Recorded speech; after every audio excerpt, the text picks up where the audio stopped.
আমি বারবার এই কথা বলেছি আপনাদেরকে, আমরা হচ্ছি পুরুষ, আমাদের পায়ের পরে জুতা, আমাদের পায়ের পরে কি জুতা ফেলতে।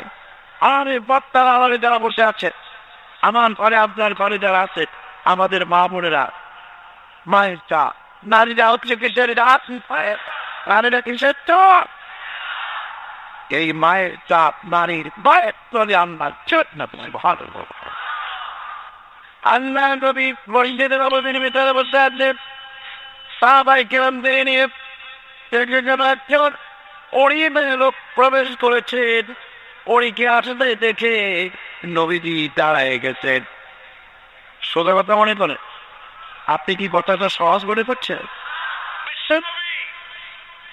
আল্লাহর পরে যার মর্যাদা, একটা প্রেক্ষাপের রোগ থেকে তারা এটা সফরে মেয়ে লোক এসেছেন, আসলে দিতে চাদর বা বরফ বিছায় দিলে, আসলে সেই মহিলার কথা শুনলেন। মহিলা বিদায় হওয়ার পর সবাই কেরা বললেন, বুঝতে পারলাম না এদিকে আল্লাহ নবী নিজের চাদর নসায় দেয় এই মহিলাকে। নবীজি বললেন, জানো না, আমি আমার মায়ের ছাড়াও তেমন কিছু পাই নাই। আমি যখন মায়ের গর্ভে ছিলাম, 6 মাস বয়সের সময় মায়ের পিঠে থাকাকালীন পাপির রীতি বয়ে গেছে। এরপরে মা মারা গেছেন। আমি মায়ের খুদ আমার গমনে তেমন হয় নাই, ভাগ্য হয় নাই। মায়ের পরে ডাকে চিনে মায়ের স্নোবালকে স্মতে তেমন হয় নাই। চাঁদ পরে কাকে চলে, চাঁদ মুখের দুধ খেয়ে আমি বড় হয়েছি। আমি আবার সেই তোর মা হযরতে হালিমাতু সাদিয়া আমার দুধ পানি খাবে। মায়ের সবার ইস্তারাত বেশি দিয়েছে। মায়ের দুধের মত ইয়ামেন থেকে একজন হাদিয়ান আসছে, আকে কানে নিয়ে তাওয়াফ করতেছে আর কাজ যাচ্ছে, শের পড়তেছে। মায়ের হক আদায় করে ফেলেছি, মাটি দিয়ে হজ করলাম, মাটি দিয়ে তাই কি বলে বুঝতে হয়ে গেলাম, বিদায় গেলাম, রবি আদায় বললাম, তাই করলাম, তাওয়াফ করলাম, মাকে গাড়ি দিয়ে সব করেছি। আমার মায়ের হক আমি আদায় করেছি। হযরত আব্দুল্লাহ বিন ওমর রাদিয়াল্লাহু তাআলা আনহু ওই লোকের শের শুনে, গান শুনে, এই কথা শুনে তিনি বললেন, তুমি কিসের হক আদায় করেছো? তুমি তো তোমার মায়ের একটা শব্দের হক আদায় করতে পারো নাই।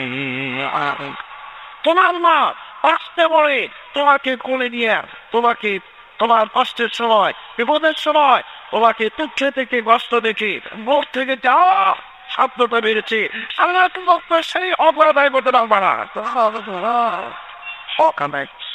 এত বড় কথা কেন বলতে পারে? আমাদের পিতামাতার আনুগত্যের জ্ঞান তারা বলতে গিয়ে হযরত ইবনে আব্বাস রাদিয়াল্লাহু তাআলা আনহু বলেছেন, ওয়াদ ইবনে আব্বাস রাদিয়াল্লাহু তাআলা আনহু আনহু قال رسول الله صلى الله عليه وسلم من أتبع طيعا لله في والديه أتبع له بابان مفتوحان من الجنة।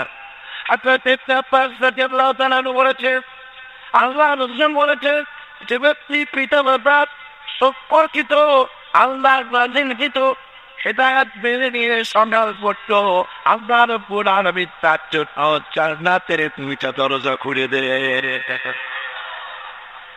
আর যদি বাবা পেটে একজন তার খেদমত করে, তাকে খুশি করে যদি সকাল করে, জান্নাতের 1টা দরজা তার জন্য খুলে যায়। ومن أبصى عاصيا لله في والديه أتبع له بابان مفتوحان من النار। আর যদি মা বাপকে অসন্তুষ্ট করে আল্লাহ যে হুকুম করেছে সেই হুকুম অনুযায়ী মা বাপের খেদমত না করে, মা বাপের সাথে নাফরমানি করে যে সন্তান করলো, নবীজি বলেন তার জন্য জাহান্নামের 2টা দরজা খোলা হয়ে যায়। বাপের দুজনের একজন যদি বেঁচে থাকে, তাহলে মা বাপের দুজনের একজন যদি বেঁচে থাকে, তাহলে তাকে যদি অসন্তুষ্ট করা হয়, জাহান্নামের 1টা দরজা তার জন্য খোলা হয়ে যায়।